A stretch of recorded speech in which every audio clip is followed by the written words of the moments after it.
Assalamualaikum warahmatullahi wabarakatuh. Selamat pagi anak-anak. Apa kabarnya kalian semua pada hari ini?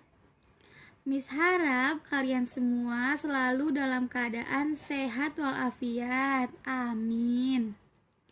Anak-anak yang sholih dan sholihah, hari ini kita akan belajar tematik tema G, kebersamaan, subtema kedua, pembelajaran ke-1 dan kedua. Sebelum kita memulai pembelajaran pada hari ini, alangkah baiknya kita membaca basmalah terlebih dahulu. Bismillahirrahmanirrahim. Anak-anak yang sholih dan sholihah, ayo coba dibuka dulu buku tematiknya, halaman 30. Dengarkan Bu Guru dulu ya. Coba perhatikan gambar yang muncul di layar kalian. Bel sekolah sudah berbunyi. Nina dan teman-teman bersiap memulai pelajaran. Ibu guru akan membacakan fabel. Ayo, ingat kembali. Fabel adalah dongeng yang tokoh-tokohnya adalah hewan. Ayo mendengarkan dongeng seperti Nina. Tutuplah buku kalian, dengarkan Bu Guru akan menceritakan dongeng tentang katak yang berani. Katak yang berani. Ada sebuah kolam di tengah padang rumput yang luas. Banyak katak yang tinggal di kolam itu. Salah satunya bernama Koko. Koko memiliki tubuh yang besar dan kuat. Ia dikenal sebagai katak yang pemberani.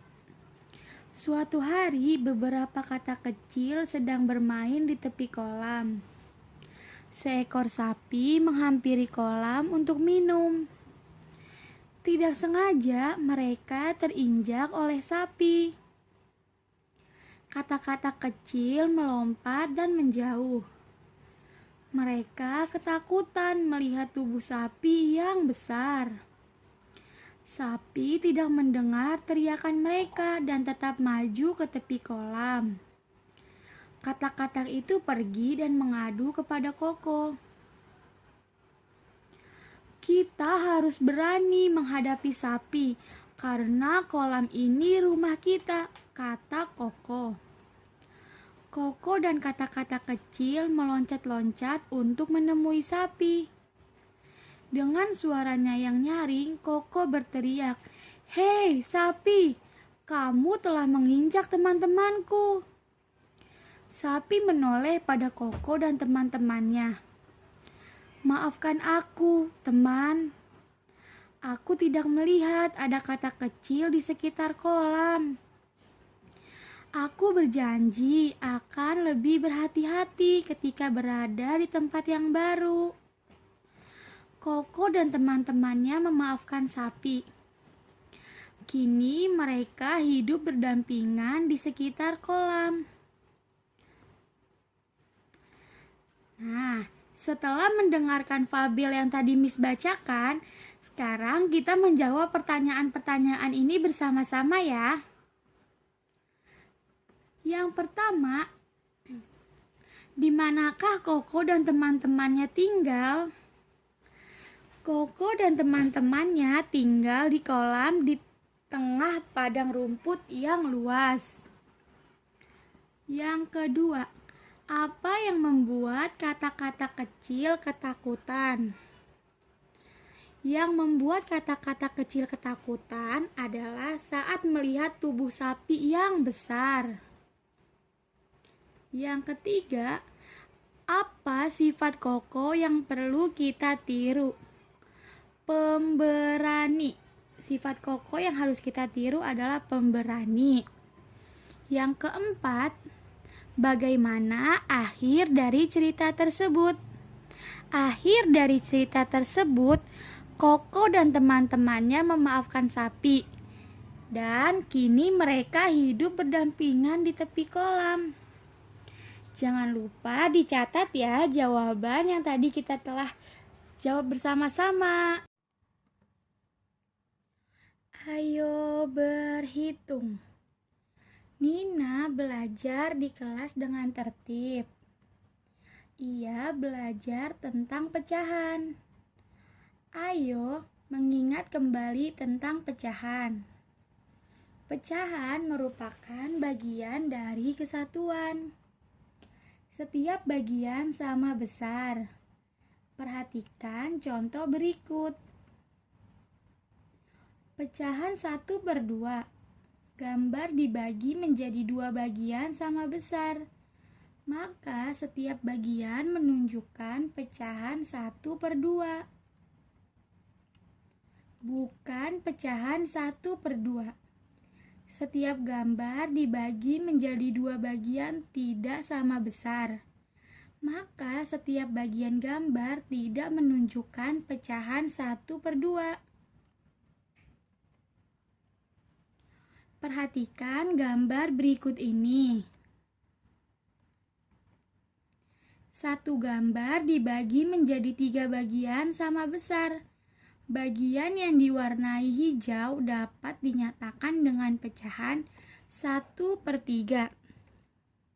Kemudian perhatikan gambar yang kedua. Satu gambar dibagi menjadi 4 bagian sama besar. Bagian yang diberi warna merah dapat dinyatakan dengan pecahan 1/4. Buatlah 3 bentuk pecahan berbeda dari bangun yang sama. Tuliskan nilai pecahan pada gambarmu. Perhatikan contoh berikut.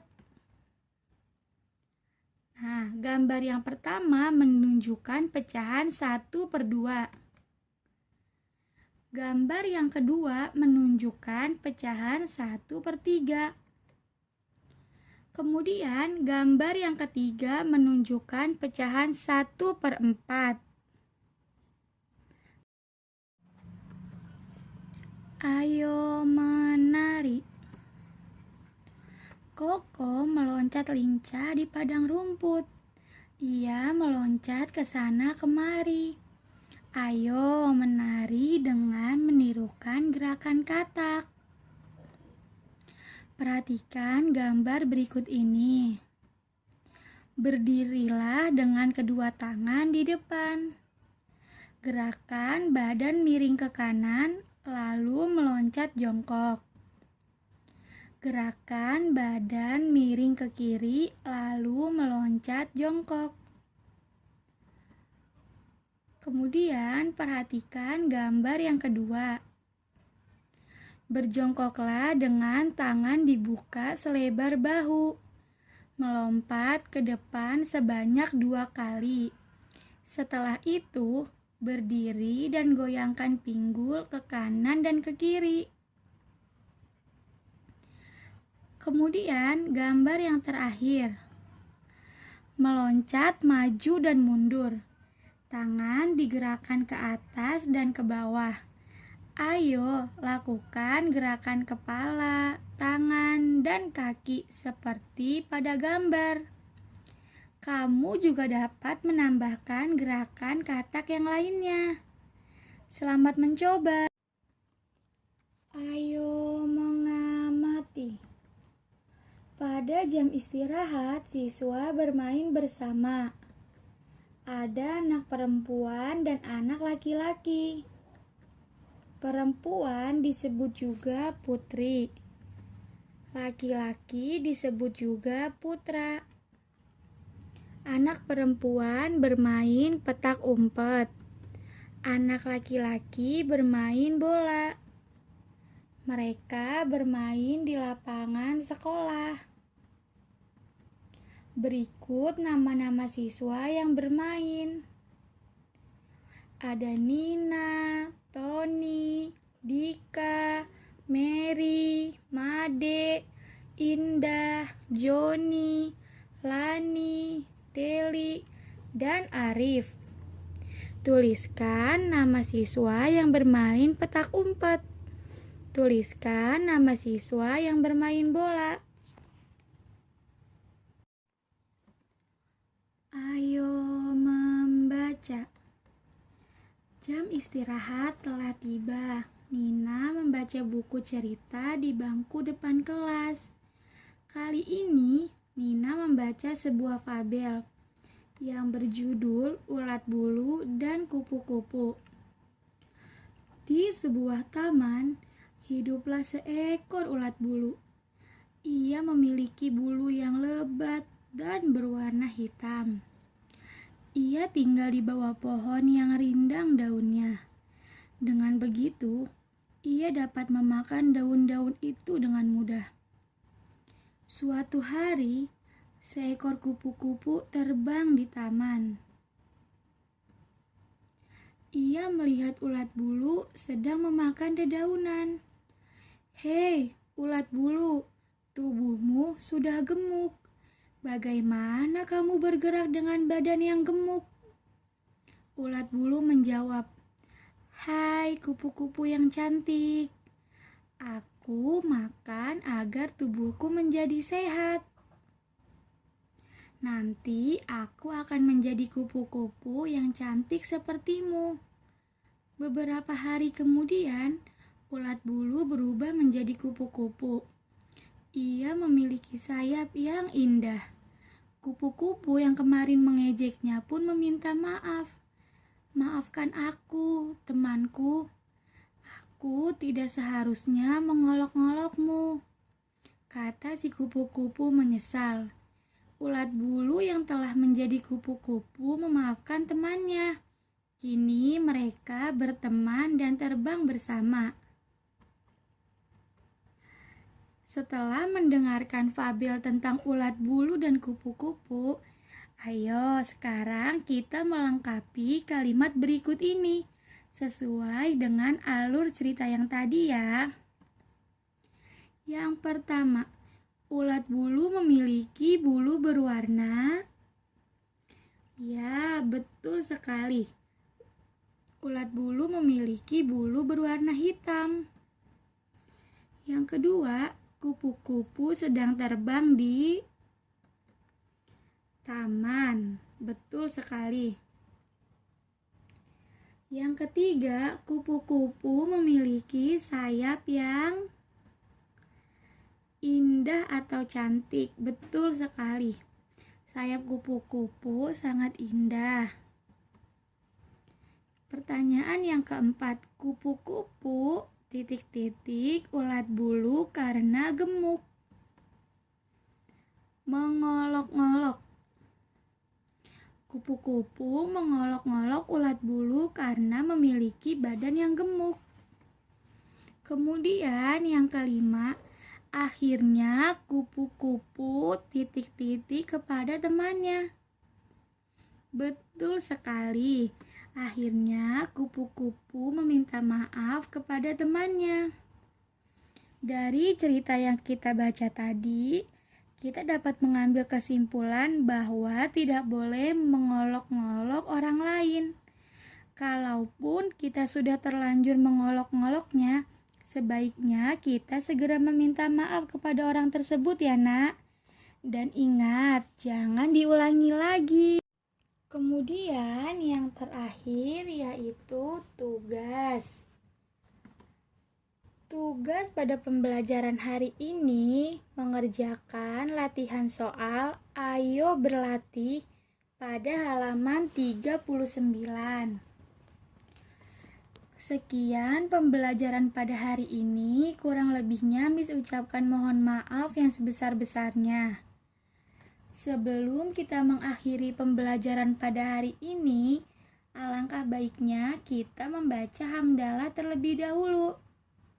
Alhamdulillahirabbil alamin. Miss ucapkan terima kasih kepada anak-anak yang sholi dan sholihah yang telah mengikuti pembelajaran pada hari ini. Sampai bertemu di pembelajaran selanjutnya.